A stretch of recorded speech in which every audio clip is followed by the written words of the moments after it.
லெச்சஸ் kitchen. இன்னைக்கு நம்ம என்ன செய்ய போறோம்னா சென்னா மசாலா தான் எப்படி செய்யறதுன்னு பார்க்க போறோம். வாங்க வீடியோக்குள்ள போலாம்.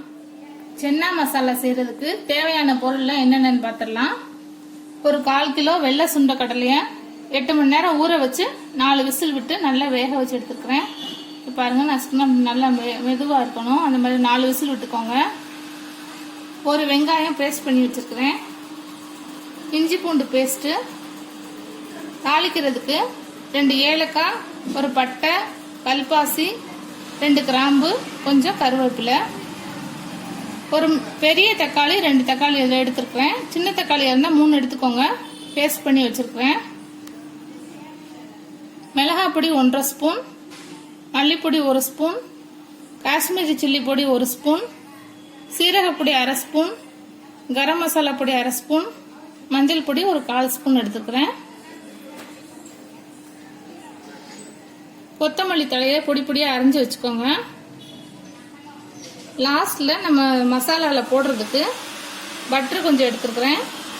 1/2 ஸ்பூன் ஜீனி, கொஞ்சம் கஸ்தூரி மெத்தி இலை, நம்ம டீ டிகாஷன் கொஞ்சம் எடுத்து வச்சுருக்கிறேன். 1/2 கப் தயிர், சென்னா மசாலா பொடி 1 ஸ்பூன் எடுத்துருக்குறேன். வாங்க எப்படி செய்யறதுன்னு பார்க்கலாம்.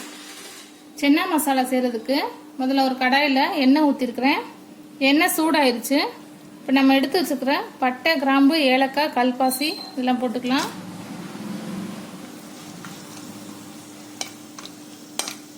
லைட்டாக வதங்கினோடனே நம்ம பேஸ்ட் பண்ணி வச்சுருக்கிற வெங்காயம் போட்டுக்கோங்க.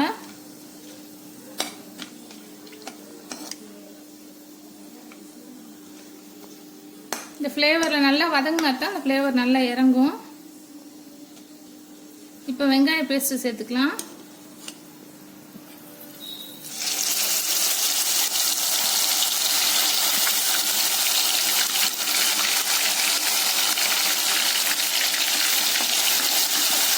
இந்த வெங்காயத்தோட ராஸ்மல் போகிற அளவுக்கு நல்லா வதக்கிக்கோங்க. நம்ம போட்ட வெங்காய பேஸ்ட்டு நல்லா வதங்கி எண்ணெய் பிரிஞ்சு வந்துடுச்சு. இப்போ நம்ம எடுத்து வச்சுருக்கிற இஞ்சி பூண்டு பேஸ்ட் போட்டுக்கலாம். இதில் பூண்டு நிறைய சேர்த்துக்கோங்க, இஞ்சி கம்மியாக சேர்த்துக்கோங்க. ஃப்ளேவரும் நல்லா இருக்கும். நம்ம சுண்டைக்கடலையில் வாய்வு இருக்கும், அதுவும் வாய்வு சேராமல் இருக்கும். அதனால் பூண்டு ஜாஸ்தியாகவும் கொஞ்சம் இஞ்சியும் போட்டுக்கோங்க. இது நல்லா வதங்கட்டும். நம்ம போட்ட வெங்காய பேஸ்ட்டு, இஞ்சி பூண்டு பேஸ்ட்டெல்லாம் நல்லா வதங்கி இந்த பச்சை வாசனை போயிடுச்சு. இப்போ நம்ம எடுத்து வச்சுருக்கிற தக்காளி பேஸ்ட்டு சேர்த்துக்கலாம்.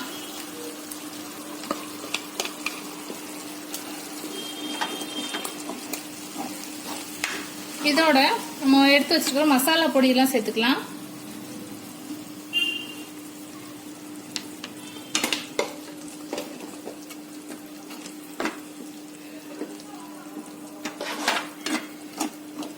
தக்காளி நல்லா வதங்கி இந்த மசாலா பொடியோட ராஸ்மல் போகட்டும். நம்ம போட்ட தக்காளி பேஸ்ட்டு, மசாலாலாம் பச்சை வாசனை போய் நல்லா வதங்கிருச்சு. இப்போ நம்ம வேக வச்சு எடுத்து வச்சிருக்கிற சென்னாவெல்லாம் சேர்த்துக்கலாம்.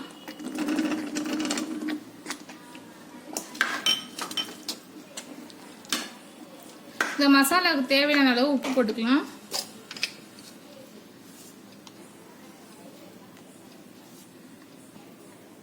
உப்பு கம்மியாக போட்டுக்கோங்க, பத்தலைன்னா மறுபடியும் போட்டுக்கலாம். நம்ம சென்னா வேக வச்ச தண்ணி எடுத்து வச்சிருக்கிறேன், அது கொஞ்சம் சேர்த்துக்கலாம்.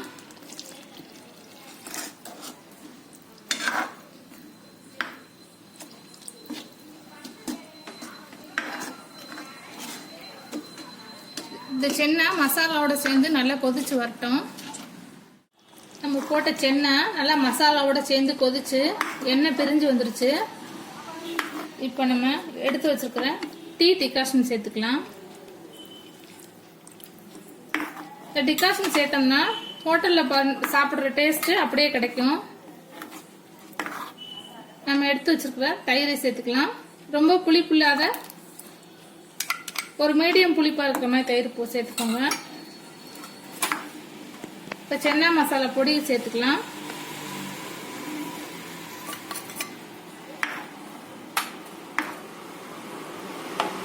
ஒரு 2 நிமிஷம் இருக்கட்டும், மூடி வச்சிடலாம்.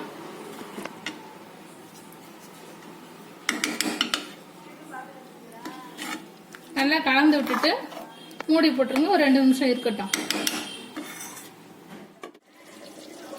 நம்ம டீ டிகாஷன் தயிர்லாம் ஊற்றி இந்த மசாலா ஒரு 15 நிமிஷம் நல்லா கொதிச்சிருச்சு பாருங்க. நல்லா கெட்டி ஆயிடுச்சு. இப்போ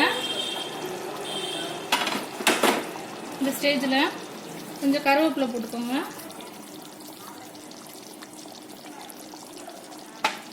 நம்ம எடுத்து வச்சிருந்த பட்டர் சேர்த்துக்கலாம். பட்டர், கஸ்தூரி மேத்தி, சீனி போட்டுக்கோங்க.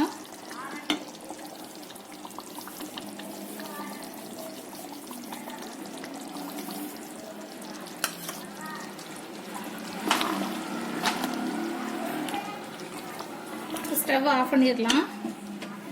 இந்த மல்லித்தலை தூவி இறக்கிட வேண்டியதான்.